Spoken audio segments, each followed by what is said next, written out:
Bukan waktu mereka menyampaikan langsung keberatan. Kapan sidangnya jelas? Ketika Hotman Paris dan tim penasehat hukum Teddy Minahasa dimarahi hakim, bikin gaduh akan dikeluarkan. Saat itu, tim Hotman Paris mengajukan keberatan atas pertanyaan jaksa penuntut umum dalam lanjutan sidang kasus peredaran narkoba yang melibatkan Irjen Teddy Minahasa pada Senin 20 Februari 2023. Teguran itu diawali dari pertanyaan tim jaksa penuntut umum mengenai pasal 1 kg sabu yang dijual saksi Janto Parluhutan Situmorang kepada bandar narkoba Alex Bonpis.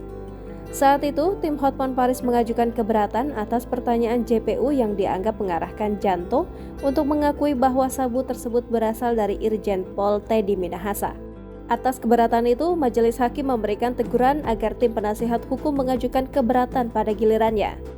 Kemudian, Hakim John menyampaikan nasihat yang cukup panjang sebab menganggap tim penasihat hukum terlalu sering berbuat demikian.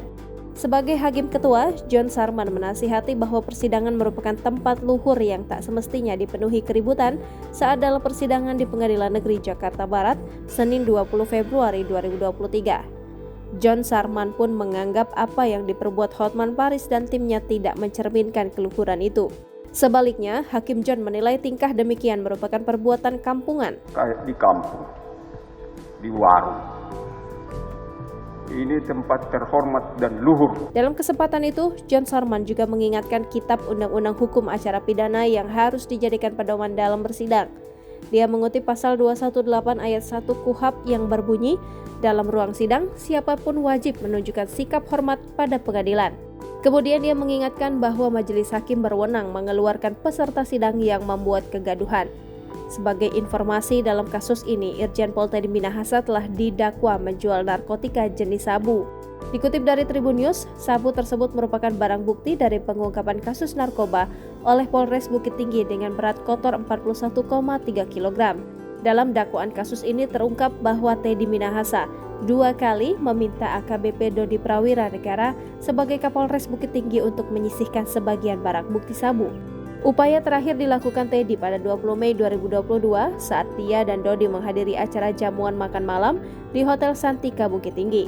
Saat itu Teddy meminta agar Dodi menukar 10 kg barang bukti sabu dengan tawas. Meski sempat ditolak, pada akhirnya permintaan Teddy disanggupi Dodi.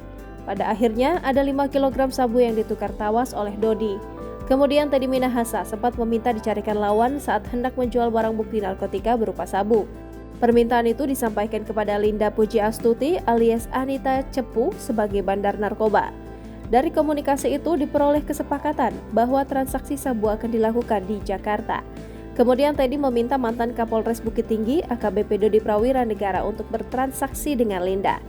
Akibat perbuatannya, Teddy Minahasa dan para terdakwa lainnya didakwa pasal 114 ayat 2 Undang-Undang Republik Indonesia Nomor 35 Tahun 2009 tentang narkotika, Jungto pasal 55 ayat 1 ke 1 Kitab Undang-Undang Hukum Pidana, subsidiar pasal 112 ayat 2 Undang-Undang Republik Indonesia Nomor 35 Tahun 2009 tentang narkotika, Jungto pasal 55 ayat 1 ke 1 Kitab Undang-Undang Hukum Pidana.